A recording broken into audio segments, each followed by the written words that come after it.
Yesterday, reporters asked me if I thought President Putin was smart. I said, of course he's smart, to which I was greeted with, oh, that's such a terrible thing to say. I'd like to tell the truth. Yes, he's smart. So we begin with the breaking news. A fresh trade war between the US and China has just kicked off. Di tengah dinamika geopolitik global yang semakin kompleks, berbagai pandangan muncul mengenai upaya Amerika Serikat untuk memengaruhi hubungan antara Rusia dan China. Banyak pengamat menyebut bahwa tengah mencoba melakukan apa yang disebut sebagai reverse Kissinger, sebuah strategi yang mengingatkan pada pendekatan Henry Kissinger di era Perang Dingin untuk memisahkan Uni Soviet dari China. Namun, pandangan ini dianggap sebagai kesalahan persepsi. Alih-alih berhasil menarik Rusia dari China, sejumlah analisis justru menyoroti bahwa perpecahan yang lebih nyata sedang terjadi di antara sekutu Barat sendiri, yakni antara Amerika Serikat, Eropa. Pergeseran ini menandakan bahwa tatanan dunia sedang bergerak menuju era multipolar, di mana kekuatan Global South, termasuk Rusia dan China, semakin mendominasi. Salah satu poin kunci dalam dinamika ini adalah ketahanan hubungan Rusia-China. Rusia di bawah kepemimpinan Vladimir Putin tampaknya tidak memiliki niat untuk meninggalkan China. Putin, yang dikenal sebagai pemimpin yang memahami sejarah, telah belajar dari pengalaman pahit masa lalu Rusia. Ketika Uni Soviet kehilangan hubungan erat dengan China pada abad lalu, dampaknya terasa signifikan, baik secara politik maupun ekonomi. Kesadaran historis ini mendorong Rusia untuk mempertahankan aliansi strategis dengan China, terutama di tengah tekanan sanksi Barat yang terus meningkat. Rusia tidak akan mengulangi kesalahan yang sama. Putin tahu bahwa memutus hubungan dengan China hanya akan melemahkan posisi Moskow. Fakta ini diperkuat oleh ketahanan ekonomi Rusia yang mengejutkan. Meskipun menghadapi sanksi ekonomi yang ketat dari Barat sejak konflik Ukraina, Rusia berhasil mencatat pertumbuhan ekonomi yang pesat. Data terbaru menunjukkan bahwa ekonomi Rusia tidak hanya bertahan, tetapi juga berkembang, didorong oleh hubungan dagang yang semakin erat dengan China dan negara-negara Global South lainnya.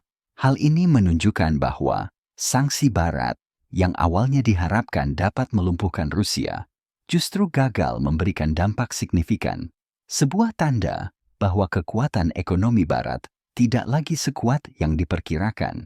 Di balik dinamika geopolitik ini, terdapat kecenderungan manusiawi yang mendasar, keengganan untuk menerima perubahan fundamental. Baik di Amerika Serikat maupun Eropa, pola pikir lama yang menganggap Barat sebagai pusat kekuatan dunia masih mendominasi. Namun, dunia telah berubah.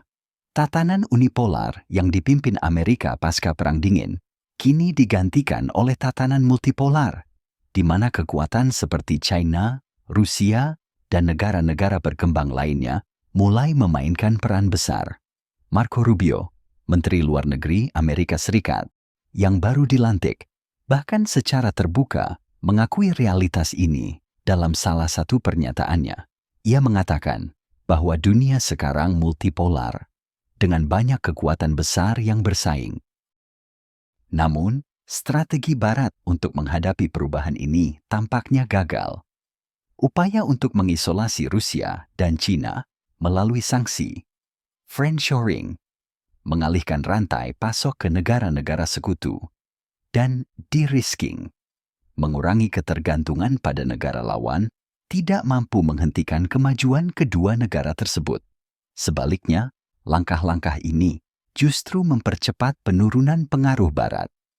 Barat menghadapi 3 pilihan: bergabung dengan kekuatan baru, mencoba mengalahkan mereka, atau mengisolasi diri dan akhirnya merosot, tulis seorang pengamat geopolitik.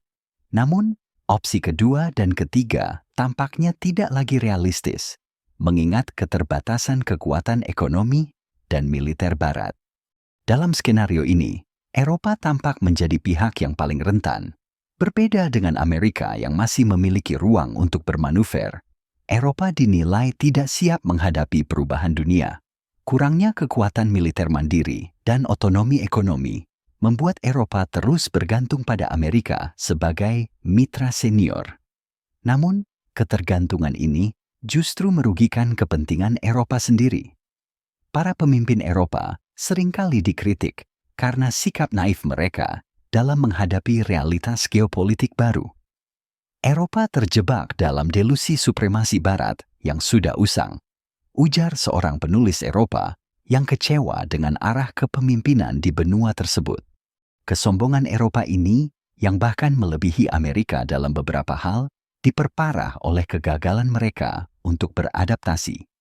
Ketika Amerika di bawah kepemimpinan Donald Trump, yang dianggap memahami perubahan dunia, mungkin memilih untuk bergabung dengan kekuatan baru demi keuntungan strategis, Eropa justru terancam tertinggal.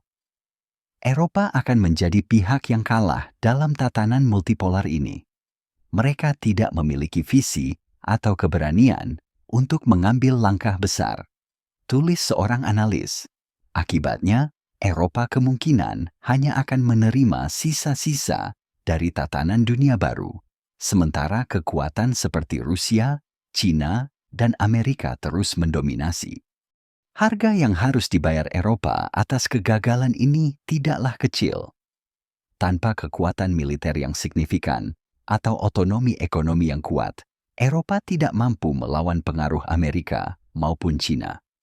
Ketika dunia bergerak menuju tatanan multipolar, Eropa berisiko menjadi penutup era supremasi Barat yang pernah mendominasi selama berabad-abad.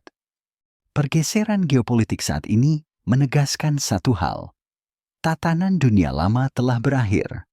Rusia dan China, dengan ketahanan dan visi strategisnya, telah menjadi pilar utama dalam tatanan multipolar yang sedang terbentuk. Sementara itu, Barat, khususnya Eropa, terperangkap dalam pola pikir usang dan strategi yang tidak lagi efektif.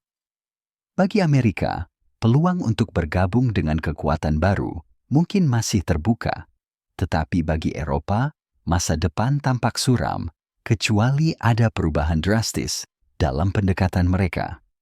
Di tengah semua ini, satu hal pasti, dunia tidak akan pernah sama lagi, dan mereka yang gagal beradaptasi akan membayar mahal atas kelambanan mereka.